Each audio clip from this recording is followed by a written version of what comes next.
Una de las características del sistema presidencial mexicano, que se construye a partir de la Constitución Política de 1917, es la creación de instituciones que permitieron transitar de lo militar a lo ciudadano y que permitieron transitar del caos y de la diversidad económica mexicana y social a tener una república integrada y empezar con una vida institucional, sobre todo con paz social y con estabilidad política. Uno de los éxitos importantes, trascendentes del México post-revolucionario es sin lugar a dudas haber logrado organizarse desde el punto de vista corporativo. Es decir, para hacer valer los preceptos del artículo 123 constitucional, los derechos del trabajo, se organizan los trabajadores en grandes centrales obreras y campesinas que permiten defender preceptos que hoy son sagrados para los mexicanos, como el salario mínimo y la jornada máxima de horas por trabajar en un día.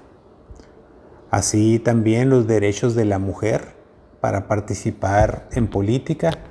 y no se diga los derechos de los ciudadanos a la salud y a la educación gratuita. Todo eso es el pasado de México del siglo XX, que sigue siendo la base de lo que tenemos hoy en día. Sin embargo, como todos los sistemas políticos que envejecen, que tienen muchos años en el poder, como es el caso de México, pues después de casi 70 años, este sistema político que se creó al amparo del Partido Nacional Revolucionario, que después se cambió a Partido de la Revolución Mexicana y terminó siendo el PRI, pues se desgastó, se agotó, y esto provocó que hubiera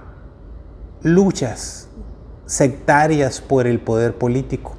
al grado tal que, si bien es cierto, los civiles habían logrado empezar a gobernar México por encima de los militares, pues dentro de los civiles se da una guerra ahora entre los políticos tradicionales y los tecnócratas,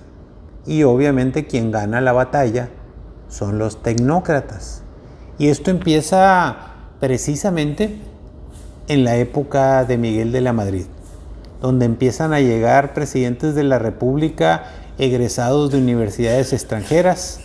con ideas realmente de tecnócratas, con cuestiones macroeconómicas y con una visión despiadada, porque solo pensaban en el dinero, en la economía, en la devaluación, en la macroeconomía y no en las necesidades del pueblo. Además de permitir no solo enajenar o hipotecar el país con grandes deudas, sino empezar a ceder cuestiones estratégicas de los mexicanos a la iniciativa privada. Ese fenómeno ha provocado un paradigma que nos tiene hoy en día al borde del colapso, difícil de entender y de comprender qué es lo que ha venido sucediendo. Es decir, no es un fenómeno exclusivamente de la corrupción que pudo haber infectado gravemente al cuerpo del país. De que lo hizo. Pero más grave aún es el desmembramiento que hace la tecnocracia por encima de la clase política. Al llegar los tecnócratas de universidades extranjeras a gobernar México y empezar a fomentar esquemas de privatización de muchas cosas realmente importantes, como es el caso de Teléfonos de México, Ferrocarriles Nacionales, los contratos de petróleos mexicanos, la concesión de las carreteras y muchos más. Es decir, esta tecnocracia que hoy se les llama los neoliberales o los conservadores, sigue siendo la misma que ejerce el poder económico en este país y parte del poder político. Pues a pesar de que la mayoría de ellos se formaron desde la época de Miguel de la Madrid, después de Salinas de Gortari, luego de Zedillo, pasaron por las manos de Fox y Calderón, pues son los dueños, los más millonarios de México, que siguen hoy en día teniendo los principales contratos del gobierno federal, a pesar del cambio profundo, dramático, serio, rotundo de un movimiento de regeneración nacional encabezado por el presidente López Obrador. Pero no entiendo en qué momento estos personajes de nueva cuenta se incrustan en el poder y ahora lo dominan. Se supone que eran la mafia del poder, o a lo menos así lo entendía un servidor, pensando que se estaba hablando de ellos, de los que se han apropiado de todos los bienes públicos y han hecho sus grandes fortunas al amparo de concesiones, de propiedades del gobierno, como son el caso de la mina de Cananea y de Nacozari, como es el caso de Teléfonos de México, como es el caso de los ferrocarriles, y cientos de asuntos que ahora están en manos privadas y que han generado las grandes fortunas. Pues son los mismos que hoy en día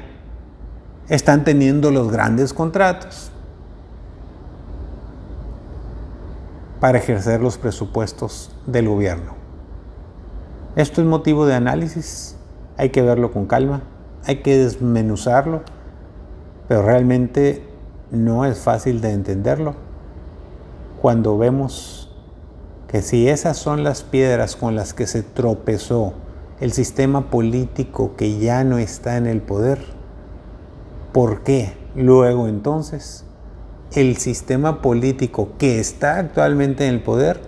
por qué tendría que tropezar con esas mismas piedras si son las que tanto dañaron a la economía y al funcionamiento del país? Ahí se la dejo. Saludos.